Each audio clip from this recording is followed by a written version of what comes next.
గత సర్కార్‌లో జగన్మోహన్ రెడ్డి టార్గెట్ చేసింది ఒకరిద్దరు ఐఏఎస్ అధికారులని, ఐపీఎస్ అధికారులని. ప్రధానంగా అప్పుడు ఆయన ఏబీ వెంకటేశ్వరరావుని టార్గెట్ చేశారు. తర్వాత నిమ్మగడ్డ రమేష్‌ని వేధించారు లాంటి ఇంప్రెషన్ ఉంది. వాళ్ళిద్దరిని తర్వాత అప్పుడు ఎంపీగా ఉన్న రఘురామకృష్ణంరాజు పట్ల జగన్మోహన్ రెడ్డి వ్యవహరించిన తీరు కూడా ఆంధ్రప్రదేశ్ ప్రజల బ్రెయిన్స్‌లో ఉంది. ప్రధానంగా పొలిటికల్ సర్కిల్స్‌లో ఉంది.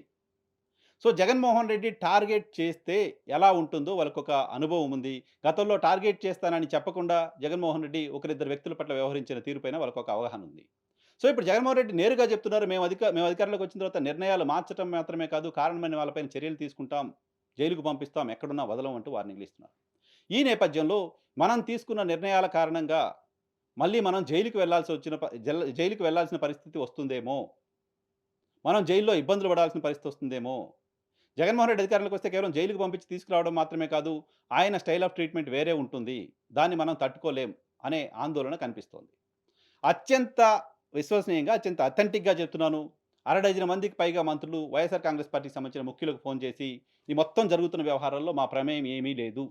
ఈ విషయాన్ని జగన్మోహన్ రెడ్డి గారికి కన్వే చేయండి. మమ్మల్ని టార్గెట్ చేయకండి అంటూ చెప్తున్న మాట నిజం.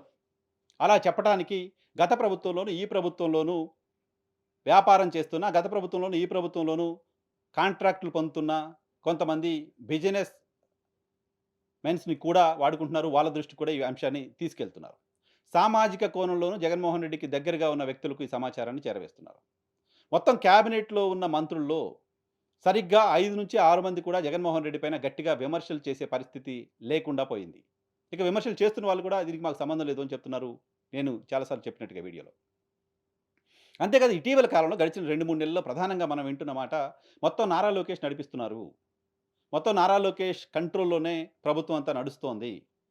ఈ ప్రచారం బయటికి రావడం కూడా మంత్రుల వైపు నుంచే జరిగింది. అనేక మంది మంత్రులు మా శాఖలో మేము ఒక చిన్న పని కూడా చేసుకోలేకపోతున్నామని బాధపడుతున్నారు. అనేక మంది మంత్రులు మా చుట్టూ ఉన్న ఓఎస్‌డీలు, మా చుట్టూ ఉన్న పీఏలు, మా చుట్టూ ఉన్న అధికారులంతా కూడా లోకేష్ కంట్రోల్‌లోనే ఉన్నారు అని బయటికి ఓపెన్‌గా చెప్తున్నారు వైఎస్ఆర్ కాంగ్రెస్ పార్టీకి సంబంధించిన నాయకులు.